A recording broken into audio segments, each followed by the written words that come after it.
Arranca el Club de Fútbol Badalona 2012-2013 con el primer entrenamiento de la pretemporada en el Camp del Centenari.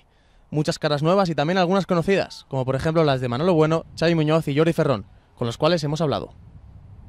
Bueno, la verdad que las vacaciones han sido cortas, como siempre que nos preguntan, pero la verdad que el trabajo físico de hoy ha sido una introducción de lo que va a ser esta pretemporada y nada, hoy la verdad que ha sido un poco light. Bueno, pues expectativas, nos tenemos que poner entre todos todo el equipo e intentar estar lo más arriba posible y no poner ninguna meta de momento, pero según cómo vayan transcurriendo las jornadas, pues esperar y lograr estar arriba.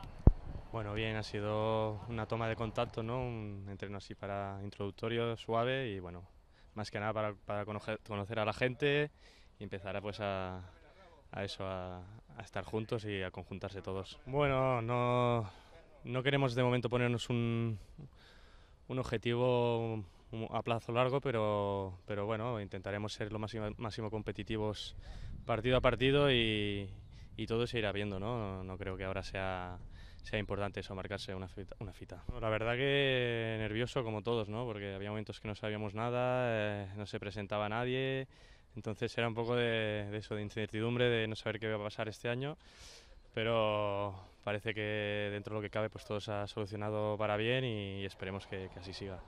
Bien, bien contento de conocer a los nuevos compañeros, de volver a ver a los viejos y bien, disfrutando del fútbol, que yo creo que para un futbolista es lo mejor, ¿no? Bueno, de momento intentar hacer un buen grupo, que yo creo que va a ser básico este año, donde también nos han llegado las retalladas a nosotros y intentar hacer, pues sobre todo ya te digo, un grupo competitivo y a partir de ahí, aunque sea un atópico, pues ir partido a partido. Yo creo que eso es lo que nos marcará nuestros objetivos. De momento intentar cohesionar un grupo muy diferente, un grupo nuevo y que bien trabajado como seguro que estamos, pues intentaremos hacerlo lo mejor posible, está claro. Sí que es cierto que hubo un momento que la cosa pues parecía estar un poco parada y la verdad que la gente de aquí estamos empezando a estar un poco preocupados, pero yo creo que de unos días a esta parte se han empezado a hacer las cosas, creo que se están haciendo bien, que se están haciendo cosas que están ilusionando a la gente, a los jugadores y que ojalá podamos entre todos hacer que esto empiece a andar lo más pronto posible.